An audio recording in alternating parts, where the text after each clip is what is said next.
Hello, नमस्ते, नमस्कार मित्रांनो. मस्त आहे सगळे. उद्या 2 ऑक्टोबर गांधी जयंती आहे आणि लाल बहादूर शास्त्री यांची पण जयंती आहे.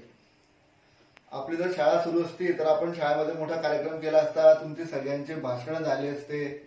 सगळ्यांनी राष्ट्रपिता महात्मा गांधी आणि लाल बहादूर शास्त्री यांच्यावर विविध भाषांमध्ये आपली जी भाषणं होतात ती भाषणाची मजा काही उद्या येणार नाही. पण तरी आपण या आपल्या लेसनच्या माध्यमातून तुमच्या सगळ्यांच्या तर्फे माझ्या वतीने आपण सगळ्यांना राष्ट्रपिता महात्मा गांधी आणि लाल बहादूर शास्त्री यांच्या पावन स्मृतीस अभिवादन करून आजचा आपला तास सुरू करू.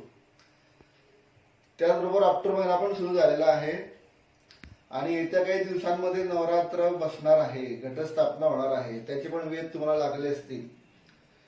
पण त्याचबरोबर आपली सामायिक परीक्षा पण येते पुढे. त्यामुळे सगळ्यांनी जे व्हिडिओ तुमच्या मोबाईलमध्ये येत आहेत ते सगळ्यांनी व्यवस्थित बघा.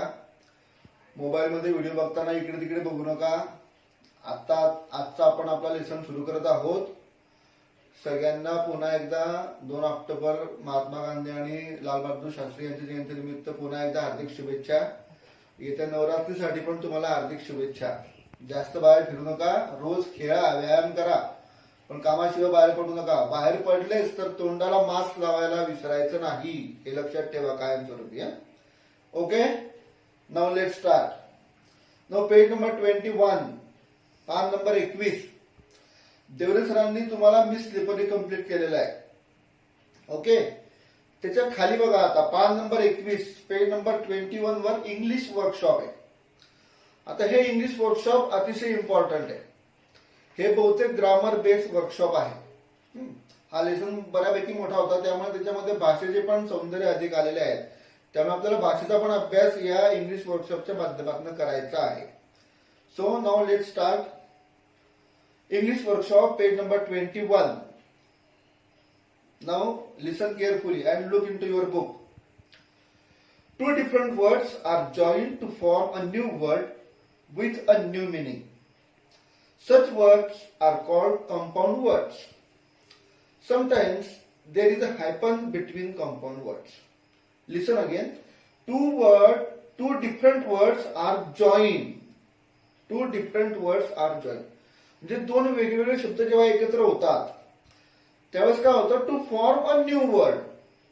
2 विविध अर्थाचे 2 शब्द जर एकत्र आले तर त्यात एक नवीन शब्द तयार होतो विथ अ न्यू मिनिंग, आणि त्याचा परत एक वेगळा नवीन अर्थ तयार होतो. आणि अशा नवीन 2 वेगळ्या शब्दांतून जो नवीन शब्द तयार होतो त्याचा वेगळा अर्थ तयार होतो. त्यावेळेस अशा शब्दांना कंपाऊंड वर्ड्स असं म्हणतात. आणि बऱ्याच वेळा sometimes there is a hyphen. Hyphen म्हणजे आडवी रेष. हायपन म्हणजे काय? आडवी रेष, विरामचिन्ह. काही काही वेळा या 2 शब्दांच्या मध्ये हायपन किंवा आडवी रेष पण असते. फॉर एक्झाम्पल दिलेलं बघा यांनी इथे. फॉर एक्झाम्पल, होमवर्क और काइंड हार्टेड. आता बघा, homework, this is a new word. In this word there are 2 words, home and work. Homework.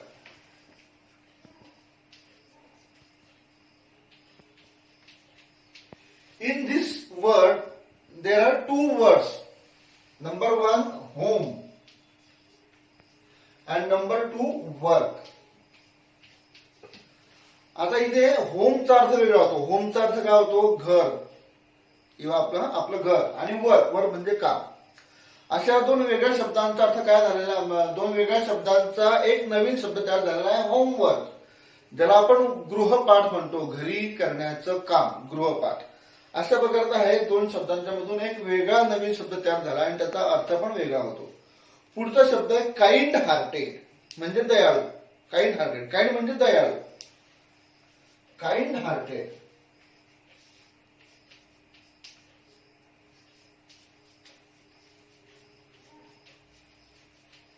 Kind hearted, this is new word.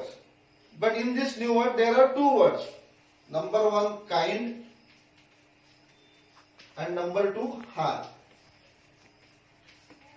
Kind म्हणजे दयाळू आणि हार्ट म्हणजे हृदय किंवा आपलं मन. आणि या 2 मिळून एक नवीन शब्द झालाय काइंड हार्टेड, म्हणजे दयाळू हृदयाचा, प्रेमळ व्यक्ती, असा याचा अर्थ होतोय. आपल्याला काय करायचंय? Pick out some compound words from the lesson.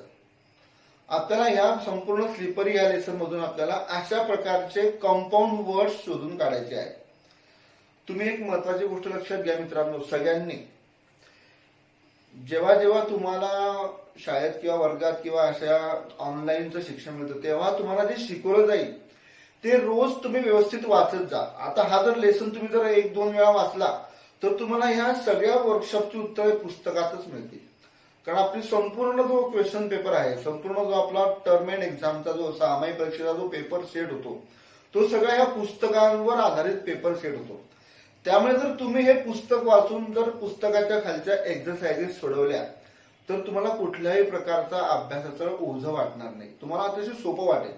म्हणून सगळ्यांनी आता आपण हे सगळी एक्सरसाइज सोडवणार आहोत, पण त्याच्या अगोदर सगळ्यांनी एकदा हा लेसन वाचायचा आणि मग पुन्हा सोडवायचंय. आता आपल्याला अशा प्रकारचे कंपाऊंड वर्ड्स पुस्तकातून शोधून पाहून लिहायचे आहे. नंबर 1 काय असेल बघा. तर नंबर 1 आहे नोटबुक. पहिल्याच पॅसेज मध्ये आहे नोटबुक, सायलीस नोटबुक. नोटबुक. नंतर आहे, मी तुम्हाला फॉर एक्झाम्पल सांगतो आहे, तुम्ही नंतर ते पुस्तकातून बघून शोधून काढायचे आहे. ओके, हे लक्षात ठेवा सगळ्यांनी. आपण स्वतः अभ्यास करायचा आहे, लक्षात घ्या. नंतर आहे नेव्हर एंडिंग, कधी न संपणारे. त्यानंतर हाय पिच, हाय HIGHPITCHD. अशा प्रकारचे शब्द तुम्हाला या लेसन मध्ये सापडतील. ते तुम्ही सगळ्यांनी व्यवस्थित शोधून पाहून पुस्तकात भरायचे आहेत पेन्सिलने आणि त्यानंतर पुस्तकात भरून झाल्यावर तुम्ही ते आपल्या वर्गपाठाच्या वहीमध्ये लिहून काढायचे आहेत आजच्या तारखेला. ठीक आहे, सगळ्यांना कळले exercise compound words. Now turn your page. Page number 22. पान पलटवा, पान नंबर 22 वर या. Page number 22. Now listen. Exercise number 2 on page number 22. Add the proper prefix to make the following words opposite in meaning. Listen carefully. Add the proper prefix. Add म्हणजे लावा किंवा जोडा. Proper prefix म्हणजे शब्दाच्या अगोदर जो एखादा अव्यय लागतो त्याला म्हणतात prefix. To make the following words opposite in meaning. या खाली दिलेल्या शब्दांच्या अगोदर आपल्याला प्रिफिक्स लावायचा आहे आणि तो प्रिफिक्स लावल्यामुळे काय होणार आहे, या शब्दांना आपल्याला विरुद्धार्थी शब्द मिळेल. फॉर एक्झाम्पल ओबे. ओबेला आपल्याला प्रिफिक्स लावायचा आहे म्हणजे ओबेच्या अगोदर आपल्याला एक शब्द जोडायचा आहे डिसओबे. ओबे म्हणजे आज्ञा पाळणे आणि डिसओबे म्हणजे आज्ञा मोडणे, आज्ञा न पाळणे. ओबे, डिसओबे. डिस हे प्रिफिक्स आहे याच्यामध्ये. एक मिनिट थांबा.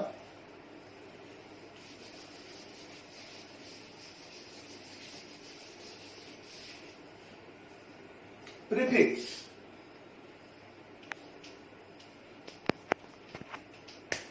पहिला शब्द आहे आपला ओबे, OBEY. आता त्याला प्रिफिक्स लावायचा आहे. प्रिफिक्स लावल्यावर या शब्दाचा विरुद्धार्थी शब्द आपल्याला मिळणार आहे डिसओबे. डिसओबे हे डिस आहे, याला म्हणतात प्रिफिक्स. डिसओबे म्हणजे आज्ञा न पाळणे. Number 2 sympathetic.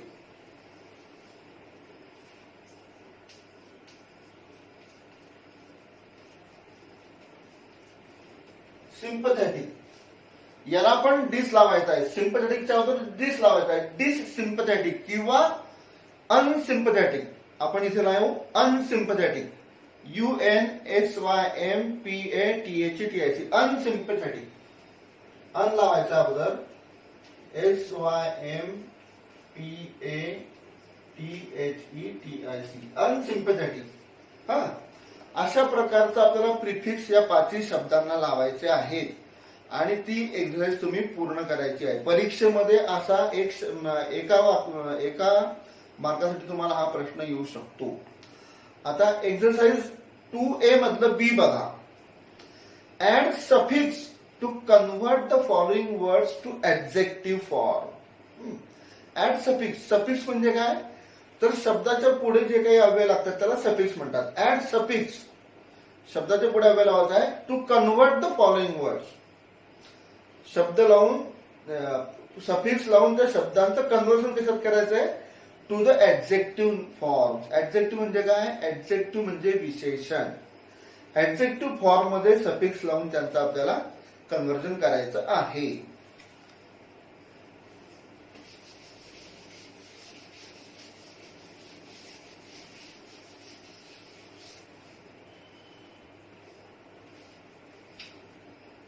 SUFFIX सफिक्स लावायचा आपल्याला. आता पहिला शब्द बघा लाफ, LAUGH लाफ. लाफला ING सफिक्स लावायचा आहे. लाफ, लाफिंग हे झालं ऍडजेक्टिव्ह त्याचं. Laughing, this is called suffix. ING प्रत्यय लागलाय सफिक्स. नेक्स्ट वर्ड आहे आपला थॉट, THOUGHT. थॉटला सफिक्स लावायचा आहे फुल, thoughtful.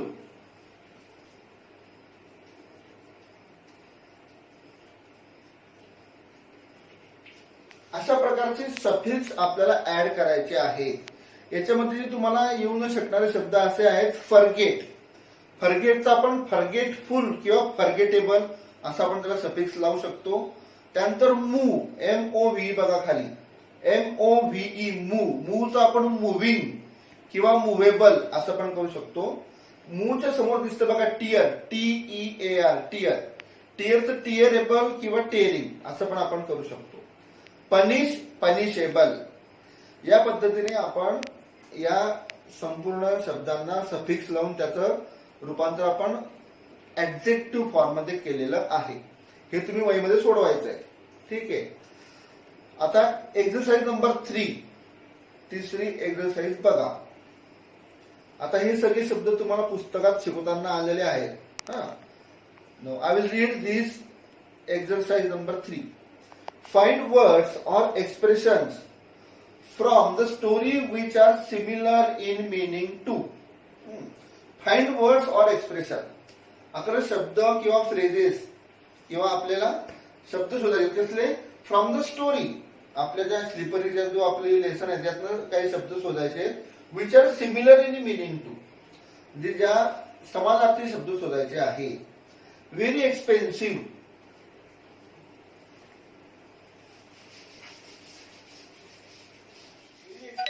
extravagant. Longing for, yearning, YEARNING, yearning. Could not remember at all, went blank. Constant, perpetual. Gather all one's courage, muster courage म्हणजे धैर्य एकवटणे. Feel and increased in size, inflated.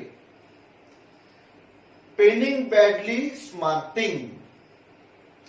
आणि शेवटचं 8 number forced a pay a big amount of money, similar, extravagant. पहिला आणि शेवटचं similar meaning extravagant. Now exercise number 4. या सगळ्या एक्सरसाइजेस तुम्ही सोडवायच्या आहेत. मी तुम्हाला आता हे फॉर एक्झाम्पल सांगितलेलं आहे. तुम्ही हे पुस्तक वाचले की तुम्हाला हे सगळे शब्द त्यामध्ये सापडणार आहेत. Answer in short in your own words. Answer in short म्हणजे थोडक्यात उत्तर द्यायचे आहे. In your own words, आपल्या स्वतःच्या भाषेमध्ये आपण खालील प्रश्नांची उत्तर आपल्याला द्यायची आहेत. So very easy. पुन्हा इथे बघा हे जे दिलेली एक्सरसाइज हे पुन्हा तुम्हाला लेसन वाचावं लागेल. तुम्ही जर केअरफुली लेसन वाचलं तर तुम्हाला याची उत्तर सहज सापडतील. आणि जो पॅसेज तुम्हाला परीक्षेमध्ये येणार आहे तो पॅसेज तुम्ही वाचल्याशिवाय तुम्हाला त्याची उत्तर सापडणार नाहीत. म्हणून तुम्ही वाचनाची सवय करा. अजून आपल्याला किमान 20-25 दिवस आहेत परीक्षेला. म्हणून वाचनाची सवय करा आणि कठीण आणि नवीन शब्दांचे अर्थ पण पाठ करा. आणि तुम्हाला पॅसेज वाचताना सोपं जाईल. मग आपण इकडे इकडे बघतो परीक्षेमध्ये, असं करू नका. ठीक आहे. आता question number 1. The history teacher had asked them to memorise it. The history teacher had asked them to memorise it. What memorise? काय त्यांना सांगितलं आठवायला? इतिहासाच्या शिक्षकांनी त्यांना पाठ करून यायला सांगितलं होतं. पण काय पाठ करून सांगितलं होतं? शेवटी what in bracket and there is question mark. काय पाठ करून सांगितलं होतं? जर तुम्ही लेसन वाचला तर तुम्हाला लक्षात येईल. The history teacher asked them to memorise causes and effects of the battle of Panipat. म्हणजे त्यांनी काय सांगितलं होतं अभ्यास टीचरांनी? तर पानिपतच्या युद्धाची कारणे आणि परिणाम हे पाठ करून यायला सांगितलेलं होतं. असं तुम्हाला लिहिता आलं पाहिजे ना. फॉर एक्झाम्पल तुम्हाला एक करून दाखवलंय मी. आता नंबर 2 बघा. Sayali's new frock tore. Sayali's new frock tore. सायलीचा नवीन फ्रॉक फाटला. हाऊ, कसा फाटला? आता हा कसा फाटला तर उत्तर आपल्याला शोधायचं आहे पॅसेज मधून. तर हा पॅसेज कुठे बघा, नीट लक्ष द्या. आता पॅसेज पेज नंबर 19, पान नंबर 19 वर पहिला पॅसेज, आणि त्या पहिल्या पॅसेजच्या पहिल्या 5 ओळीमध्ये या प्रश्नाचं उत्तर आहे. Sayali's new frock tore. How, सायलीचा नवीन फ्रॉक कसा फाटला? तर याचं उत्तर page number 19, passage number 1, first 5 lines. Okay. Now number 3, Sayali hugged him tight. Who? Sayali hugged him tight. सायलीला तिने घट्ट मिठी मारली, पण कोणी? Younger brother of Sayali. The younger brother of Sayali hug her tight. Okay. अशा प्रकारचे आपण ही सगळी उत्तरं शोधून पाहून लिहायची आहे. सगळ्यांनी, पुन्हा सांगतो मी, सगळ्यांनी शांतपणे हा लेसन वाचायचा आहे. Now exercise number 5, divide the class. आता हा जर आपली शाळा असती तर आपण हा एक्सरसाइज क्लासमध्ये घेतला असता, पण नंतर काय म्हणणं याच्यामध्ये बघा. Divide the class in 2 groups. म्हणजे आपला जो वर्ग आहे त्याच्या आपण 2 भागात रूपांतर करायचं आहे. With the help of your teacher. शिक्षक आपल्या वर्गाचं 2 भागामध्ये आपल्या वर्गाचे 2 भाग करतील. And convert the story into skit. आणि ही जी स्लीपरीची सायलीची जी स्टोरी आहे त्या स्टोरीचं आपल्याला कशात रूपांतर करायचं, तर कथानकात रूपांतर करायचं आहे किंवा नाटकाच्या स्वरूपात रूपांतर करायचं आहे. Each group can take up a one part to the story and later combine both the parts. प्रत्येक ग्रुपला एक कथेचा एक भाग दिला जाईल. त्यानंतर mention the following in your compilation, present the skit in your class. खालील मुद्द्यांच्या आधारे आपल्याला या स्टोरीचं प्रेझेंटेशन ग्रुपच्या माध्यमातून करायचं आहे. आता आपल्याला ते काही इथे जमणार नाही, ठीक आहे, आपण पुढे बघू. व्हॉट, एक्सरसाइज नंबर 6 बघा. Write what expression does person use in the following situations. Write what expressions. आपल्याला एक्सप्रेशन लिहायचे कसे. डज अ पर्सन, जर एखाद्या व्यक्तीला काही समोर दिसलं तर त्याचे कसे हावभाव होतील इन द फॉलोइंग सिच्युएशन. खालील परिस्थितीमध्ये एखाद्या व्यक्तीचे हावभाव कसे होतील. When a person gets a sudden freight. जेव्हा एखादा व्यक्ती एकदम घाबरला. केव्हा घाबरतो एखादा व्यक्ती एकदम? When a person saw a cobra in front of him. जेव्हा एखाद्या माणसाला, एखाद्या व्यक्तीला किंवा तुम्हाला एखादा एकदम मोठा काळा नाग कोबरा दिसला तर आपण एकदम घाबरून जातो. अशा प्रकारचे फ्रायटनिंग एक्सप्रेशन एखाद्या व्यक्तीला कोबरा पाहायला मिळतील. Number 2, when a person is very nervous. केव्हा एखादा माणूस नर्वस होतो, अस्वस्थ केव्हा होतो? तर when a person heard a very bad news. जेव्हा एखाद्या व्यक्तीला एक वाईट बातमी कळते तेव्हा तो एकदम नर्वस होतो. Okay. When a person is tense. Tense म्हणजे टेन्शन. एखाद्या व्यक्तीला टेन्शन केव्हा येतं? When a person completed his education and he wanted to collect a job. When is search a job. जेव्हा एखाद्या व्यक्तीचं शिक्षण पूर्ण झालेलं असतं आणि त्याला नोकरी मिळत नाही, and he was in search of job. त्याला जेव्हा एखाद्या नोकरीचा शोध असतो तेव्हा तो टेन्स मध्ये असतो. अशा प्रकारे आपण हे एक्सप्रेशन्स लिहायचे आहेत. Okay. Now I will give you a homework for you. मी तुम्हाला आता होमवर्क देतो आहे, गृहपाठ देतो आहे. Page number 22.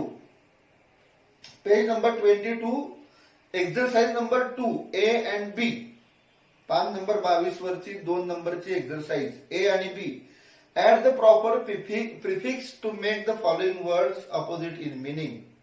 म्हणजे खालील शब्दांना प्रिफिक्स लावायचे, म्हणजे त्यांचे कन्व्हर्जन हे त्यांच्या विरुद्धार्थी रूपामध्ये होईल. आणि B, add suffix to convert the following words to adjective form. खालील शब्दांना सफिक्स लावायचे, म्हणजे शब्दांच्या पुढे काही भाग जोडायचे आहेत जेणेकरून त्यांचं विशेषणामध्ये रूपांतर होईल. आता उद्या आपण पेज नंबर 23 वरचा लँग्वेज स्टडी हा पाठ घेणार आहोत. उद्या सगळ्यांनी बसताना आपलं पुस्तक, आता पण तुमच्याकडे पुस्तक असेलच, पण उद्या बसताना पुस्तक आणि पेन्सिल किंवा पेन घेऊन बसायचं आहे. म्हणजे तुम्हाला त्या पुस्तकावर लँग्वेज स्टडी मधला काही भाग महत्वाचा लिहिता येईल आणि सोबतच आपला वर्गपाठही जवळ घेऊन बसायचा आहे. मी जे काही तुम्हाला ब्लॅकबोर्डवर लिहून देईल ते तुम्ही पटापट तुम्हाला लिहिता आलं पाहिजे. आपण उद्या लँग्वेज स्टडी बघणार आहोत, पेज नंबर 23. जरा बघून घ्या, वाचून घ्या. हा, कोणाला काही अडचण असेल तर मला फोनवर तुम्ही संपर्क करू शकता संध्याकाळी 5 ते 7 या वेळामध्ये. ठीक आहे.